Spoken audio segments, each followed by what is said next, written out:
How's it going, everyone? David Hoffman here with Behind the Catchments. We're here in Epping, New Hampshire for the New England Nationals at New England Dragway. We're about to go take a tour with 8-time NHRA Top Fuel champion Tony Schumacher. He's going to give us the ins and outs of what goes into creating these beasts of a Top Fuel car. So if you guys want to come along with me, let's go take a look and talk with them. Tony, thanks for taking the time to show us around here. So this, kind of take me through at least what are we looking at right here? Well, first of all, we are in Epping, New Hampshire.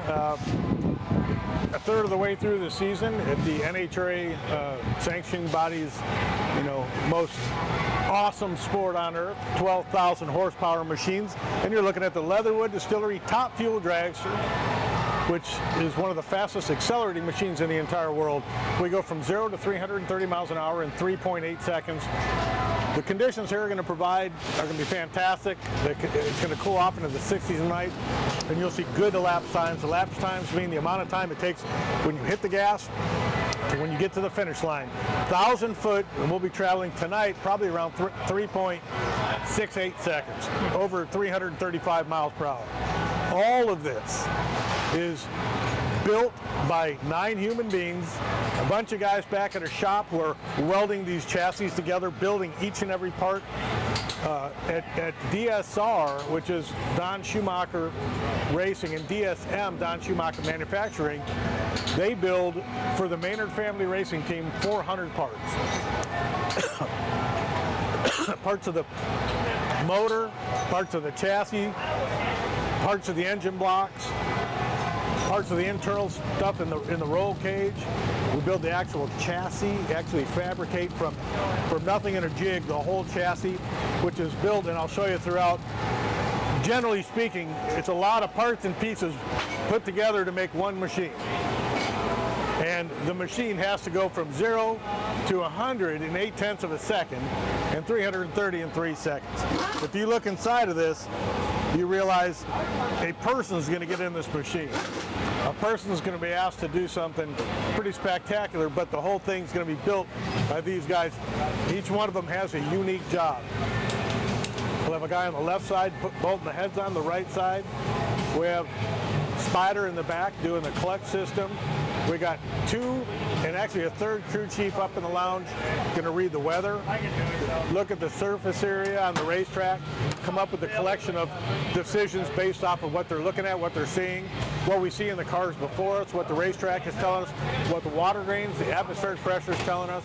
All of that's going to come down to these guys going up there and saying, okay, we'll take the head off, we'll put a head gasket that's thicker or thinner on to either increase or decrease compression.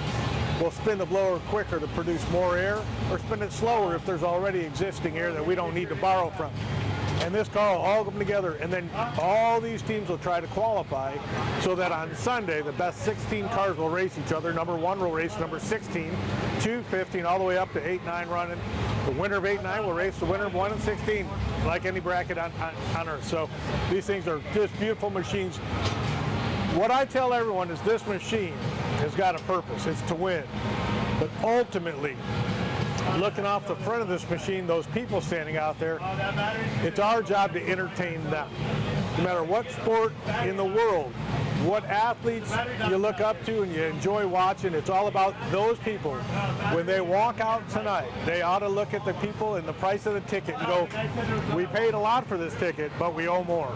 That's the key. We try to give them the best show on earth, which is why we allow every fan in the drag race that buys a pass to have a ticket. They get to come into the pits. So not only do they see the car go fast, they get to watch the car come back, get lifted up right here, get disassembled and reassembled right in front of them. So it shows kids, and you'll see a lot of kids out there today, which, look what we're looking at. We want to make sure when the kids are walking around, they're not holding a phone up. They're looking at what they can become. What can we do? Can those guys can do it, we can do it. And that's what we're trying to build our future. We're into race cars. We're into motorsports. We go in the garage every night and we smell our oil. Whatever car is sitting in our garage, whatever motorcycle is there, we love that smell of oil and tools. And we've all been part of that a long time. And we're hoping that the future, the kid sitting out at the ropes right here, this one right here, someday decides working on a car is great, so that when I'm done racing, I can now be a spectator and these kids will pull their weight.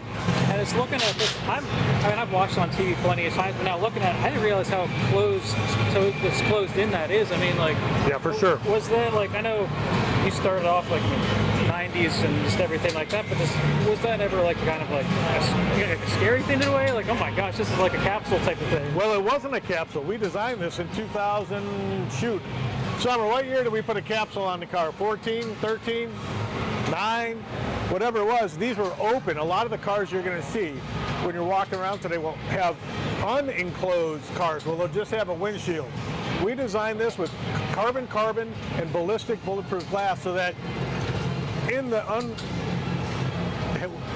event that things aren't exactly perfect, parts and pieces are coming across the racetrack, this protects us. So these cars, though, no matter whether you're enclosed or not enclosed, the car itself, the part that we sit in, is built around us. I get in that car, I fire suit on where I want to be located, and they push a molding down around me in beads, and then they seal it when I'm comfortable where I'm at, where I'm sitting upright, where I can see the front wheels, I can see all the parts. They'll seal that part in. Then every run I make, I can make little changes. If my head's up against the top of the cage, they'll take it off and they'll shave it. But these cars were built, we'll go back to the beginning of the drag race. Wally Parks, that founded NHRA, did it to get kids off a racetrack, onto the racetrack and off the racing on the street. So every part of this, even though it goes fast, and every angle and every material we use to either speed it up or catch grit, all of that, but it's still about protecting the driver. It's about protecting the fans, about protecting the people that are paying money to be here, making a car go as fast as you can possibly humanly make it go, but protecting the driver. We've lost drivers in the past. We'll lose some in the future. Like any sport, we want to keep it as minimal as possible. And I know your crew guys can build and tear down an engine within, what, 30, 45 minutes, something like that on Absolutely. Every weekend? Yeah, in between rounds. You know, we went around, you got 4 rounds on race day, and we're done by 4 o'clock. So we start at 11. There's not that much time. In their 5 hours, we're going to run 4 rounds. Make a run, disassemble it, reassemble it with the correct changes from not only what we saw, but the weather conditions are changing. So as they're changing, we're adapting. You know, we always say adaptation is the whole thing. Be able to see what you saw. Sometimes you got to win ugly, and no car is going to make it down the track, but someone's going to still win. So the driver has to do his job in the seat to make everything great. It's the baddest cars on earth. They're the longest ones too, correct? So far, yeah, it's like fishtailing a school bus, man, from the back seat. So, just looking at the edge, like, so you mentioned about like the conditions and everything. And, I mean, how much are you? I guess you said you got a whole crew in here, checking the conditions, everything. And how much can you adjust with the engine, like when you're making everything and making those adjustments? I'm sure they're minuscule. Here. So in this clutch system right here. Okay, that's the clutch system. Yep. We're going to make all this power. These guys are going to get it all done. Then it's got to go 12,000 horsepower through a clutch, which is called a centrifugal clutch. We have a flywheel on the front. The flywheel is going to turn along with the motor. Then we have a clutch disc, then a floater, then a disc, then a floater. We got to compress that as quick as we can. The quicker you can get it to compress and not spin these big old tires. Not spin them. The quicker you can get that car to run down the racetrack. So we use a pressure plate on the back. The back side will have levers, 6 of them called primary levers that are just dangling there. When I hit the gas, depending on the power we have, those centrifugally get thrown out like a snowmobile or a go-kart. The car, why isn't it moving? Well, you're idle and it's just sitting there, but then you whack that thing, RPMs come up, and I mean they come up from 2,400 to 8,400 RPM in a split second. And centrifugally, those levers get thrown out and apply clutch. And that clutch starts to engage as it goes down the racetrack until it goes 1-to-1. The motor spins and the tires spin. It is the most complicated thing on earth you can do in 3.5 seconds. And we win and lose by inches. So these guys are rocket scientists. They're as good as you can get in any given sport, and they do it in the quickest time known to mankind. Now, I know there's a lot of drivers, they have done both roles before they've been on this side of things. And what was your story with, did you work on these much before driving, or? I never worked on a fuel car, I worked on an alcohol funny car. It's the natural progression of a driver. We go from super street, generally speaking, super comp. I drove a jet car, alcohol funny cars, into Top Fuel. But all the way up into Top Fuel, even when we were in Top Fuel, we did the fuel and pack the parachutes, trying to help out and give these guys as much time as possible to do their jobs. And with the tires, I know, I mean, these dudes are big suckers. Yeah. I know I've seen like where like the tire, like the ripples right before it starts. Yeah, man. Explain that. What exactly? We're at about 7 pounds of tire pressure, and unlike a street car, which you increase the traction by decreasing the tire pressure, for whatever reason, a fuel car, you increase the tire pressure to gain traction. So this thing here is going to look like it wads up because it's stopped.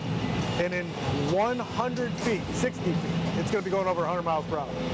So massive load on these cars, which means as a driver, when that car goes out and starts making moves, the less I can unsettle it, the more I can keep it straight, the better off this car is going to be going down the racetrack. This is crazy. Pure violence, man. Controlled chaos. Welcome to my world. Oh, you embrace the violence, though. I love it.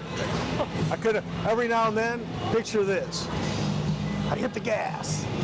12,000 horsepower, flames come up. Woo, car bends in half, starts moving. And it goes through tire shake, like you said. And it's so violent. I see Tweety Bird and little stars.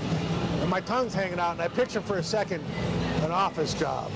Ah. Woo. And I hit the gas again because it's all about knowing the risk, loving the reward, and fighting through it, man. And you've won it 8 times. I mean, and I've been upside down a couple times. Yeah. It goes hand in hand, man. Can't have one without the risk of the other. You've broken plenty of bones too, and driven through them too. I mean, bones and records, man. That's my thing. You can be on the side of the car. Bones and records. I break them bones. Is there anything else that we haven't covered with this car? I mean, this thing's a beast. Big old rear wing. Yeah. You could drive these cars upside down in a tunnel, man. This thing's putting 10 to 12,000 pounds of downforce down. It's like having the equivalent of a couple pickup trucks sitting on the back to hold this thing down to get it that much power, because you got to wear the clutch to get it to slip, and you got to have downforce to do that. So they're complicated. Parachutes in the back because brakes just aren't enough.